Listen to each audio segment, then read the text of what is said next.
எழில் சுடர் சீரியல்ல இப்போ ராட்டகாசமான எபிசோட் வந்திருக்கு. வீசே வந்து சுத்தமா போமாட்டேங்குது. பார்க்குறலாம் லைக் பண்ணிட்டு பார்த்தீங்கன்னா, எனக்கு கொஞ்சம் பேச வந்து முட்டிட்டா இருக்கும்.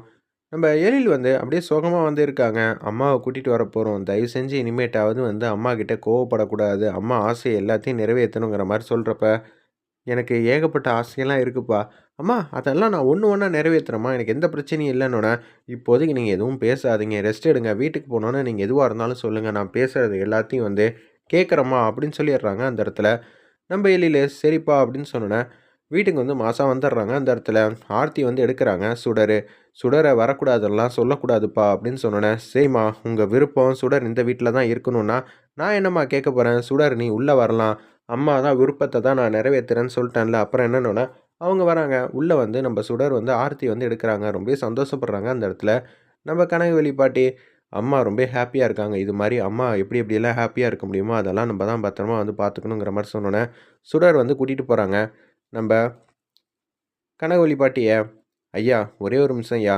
நான் ஒண்ணு சொல்றேன். உங்க அளவுக்கு எனக்கு படிப்பறிவெல்லாம் எதுவும் கிடையாதுன்னு" ராமையா வந்து பேசிட்டு இருக்காங்க. "என்ன ராமையா? நான் உங்கள அப்படியெல்லாம் நினைக்கலையே.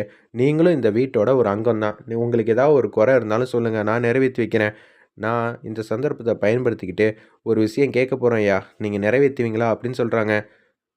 நான் அம்மா கையால இத்தன நாளா வந்து சாப்பிட்டுருக்கேன். இந்துமதி அம்மா தான் என்ன இந்த வீட்டுக்கு வந்து கூட்டிட்டு வந்தாங்க. அந்த விசுவாசத்தில தான்யா நான் இப்ப பேசுறேன். தயவு செஞ்சு நீங்க கனகவழி அம்மா வந்து என்ன கேட்டாலும் அத நிறைவேத்துங்க. என்னவா இருந்தாலும் அவங்க என்ன கேட்பாங்கன்னு எனக்கு நல்லாவே தெரியும்யா அப்படின்னு சொல்லிடுறாங்க.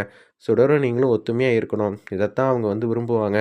சரி ராமையா, அம்மாவோட ஆசை எதுவா இருந்தாலும் நான் வந்து நிறைவேத்துறேன். நீங்க எதுவும் நினச்சுக்காதீங்க. சரியா, ரொம்பவே சந்தோஷம். சுடர் வந்து தெரிஞ்சோ தெரியாமலோ வந்து உங்கள கோவப்படுத்துற மாரி 1, 2 விஷயம் வந்து பண்ணிர்றா. அது தெரியாம தான்யா பண்றா. இன்னொன்னு, இந்த வீட்ல குழந்தைங்களுக்கு எவ்வளோ அன்பு பாசத்த வந்து புரிய வச்சிருக்கா. நீங்க முன்னாடி எப்படி இருந்தீங்க? இப்ப குழந்தைங்க எல்லாம் உங்ககிட்ட எப்படி இருக்காங்கன்னு உங்களுக்கே தெரியும் இல்லையா? சொல்லு ராமையா. நீங்க பத்திரமா வந்து எல்லாரும் ஒத்துமையா இருக்கணும்னு தான் அம்மாவோட ஆசை. பார்த்துக்கங்கன்னு சொல்லிட்டு அவங்க பாட்டுக்கு போறாங்க. நான் தப்பா பேசியிருந்தா மன்னிச்சிடுங்கன்னு சொல்லிட்டு. உடனே வந்து பால்கனியில வந்து உட்காந்துட்டு இருக்காங்க. சால்வைய போத்திட்டு. அந்த இடத்துல நம்ம கனகவள்ளி பாட்டி அப்பன்னு பார்த்து, "ஏன்பா என்னோட ஆசையெல்லாம் சொல்றேன். நீ கேட்குறேன்னு சொல்லியிருந்தல்ல. சொல்லுமா" அப்படின்னு சொன்னோனே, மனோகரியும், செல்வியும் வந்து ஒளிஞ்சு நின்னு கேட்குறாங்க. ஏன்னா, இது எங்க குடும்ப விஷயம். இதில வெளியாள் யாரும் இருக்கக்கூடாதுன்னு சொன்னனால, அந்த பால்கனியில யார் யார் இருக்காங்கன்னு பார்த்தீங்கன்னா, எழில், சுடர், நம்ம பாட்டி 3 பேர் மட்டும் தான் இருக்காங்க. குழந்தைங்க இருக்காங்க. "நீ சுடர நல்லபடியா வந்து பார்த்துக்கணும்ப்பா. அவ மனச கோணாத அளவுக்கு நல்ல விதமா வந்து பார்த்துக்கணுங்கிற" மாரி சொல்றாங்க.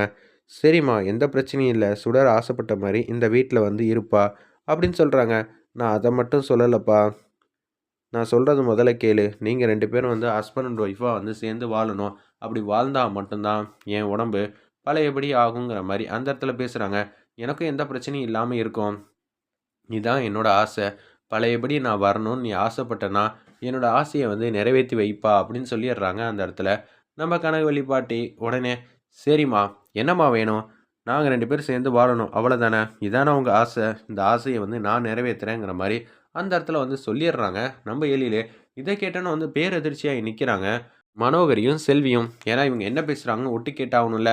பாட்டி எதுக்கு இந்த வீட்டுக்கு வந்துச்சுன்னே தெரியலையே! அப்படியே போயிருந்தா கூட எனக்கு சந்தோஷம் தான். வீட்டுக்கு வந்தது இல்லாம எழிலயும், சுடரையும் சேர்த்து வைக்கணுங்கிற மாரி சொல்றாங்களே! அப்படின்னு சொல்லி அந்த இடத்துல வந்து கன்னா பின்னான்னு திட்டிக்கிட்டு இருக்காங்க. நம்ம மனோகரி வந்து ஒரு பக்கம் சுடர் ஹஸ்பண்ட் அண்ட் ஒய்ஃப்னா வந்து 2 பேரும் தனித்தனியா இருக்கிறது அழகில்லம்மா. நல்ல ஹஸ்பண்ட் அண்ட் ஒய்ஃப்னா அவங்க 2 பேரும் ஒரே இடத்துல தான் இருக்கணும்.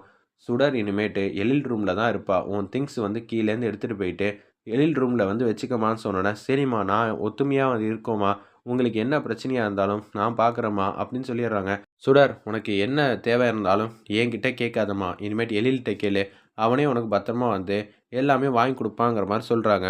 சரியா, சுடர வந்து சந்தோஷமா வச்சு பார்த்துக்கப்பான்னோனே, திங்ஸ்லாம் எடுத்துட்டு வந்து அப்படியே எழில் ரூம்ல வந்து அப்படியே மாத்தி வச்சுக்கிட்டே இருக்காங்க. "அம்மா, எனக்கு போற போக்க பார்த்தா வந்து உங்களுக்கு வேற ஒரு கல்யாணம் பண்ணி வச்சுருவாங்க அப்படின்னு தான் நெனைக்கிறேன் எழிலையா." அவங்க 2 பேரும் சேர்ந்து வாழ ஆரம்பிச்சிட போறாங்க.